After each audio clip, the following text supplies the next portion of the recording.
আলাইকুম গাইস, আমার সামনে আপনারা দেখতে পাচ্ছেন কলমি শাক। এই কলমি শাক কিন্তু পাখির জন্য অনেক ভালো। এই কলমি শাক হলো পাখির জাতীয় শাক। পাখিরা এই শাক খেতে খুবই পছন্দ করে। আপনারা আপনাদের পাখির যদি বাচ্চা এবং ডিম থাকে তাহলে আপনারা এই শাকটা পারলে প্রতিদিন 1 ফুট বা আপনারা একদিন পর পর দিতে পারেন। এটা পাখির জন্য খুবই ভালো। আপনারা এটা যখন দিবেন পাখিকে তখন এটা ভালো মতো ধুয়ে দেবেন এবং এটাকে 10-15 মিনিট পানিতে ভিজিয়ে রাখবেন, কারণ কলমি শাক একভাবে পানি শোষণ করে। এই পানি শোষণ করলে শাকটা অনেক পানি পানি হয়ে যায় এবং ঠান্ডা থাকে। এই গরমে পাখিদের শরীর ঠান্ডা রাখে এই কলমি শাক। আপনারা 10-15 মিনিট ভিজিয়ে রাখবেন। এই কলমি শাকগুলোকে আমার 10 মিনিট ভিজানো শেষ হয়েছে। এখন আমি এগুলোকে টুকরো টুকরো করে পাখিকে দিব।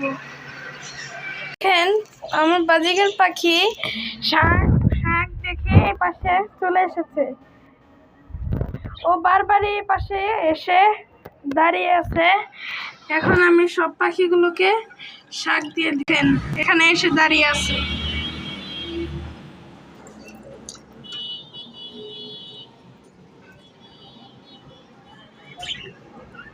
এই যে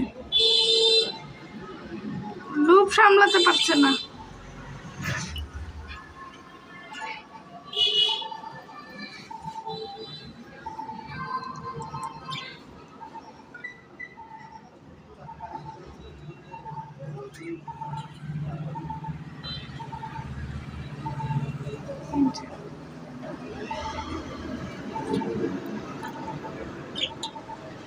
আমার শাক দেওয়া সব বাড়িতে শাক দেওয়া শেষ। এই যে চলে এসেছে আবার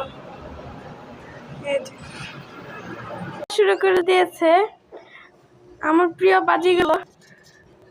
তার অনেক পছন্দের শাক। আপনারা আপনাদের শখের পাখিগুলোকেও কিন্তু এই যে এগুলো দিবেন, শাক সবজি বেশি করে দিবেন। এ দেখেন কিভাবে খাচ্ছে, তার কিন্তু বাচ্চাও আছে। আপনাদেরকে আমি প্রথমেই দেখিয়েছি। আর আমাকে একটা পরামর্শ দিবেন, আমার এই পাখিটি স্বাস্থ্যবান কিন্তু এই নীল পাখিটি শুকনো, এটা কেন আমি বুঝতে পারছি না। আর এই যে ও বেড়ে গেছে, ওদেরকেও শাক দিয়েছি আর ওরা একটু পরে খেতে।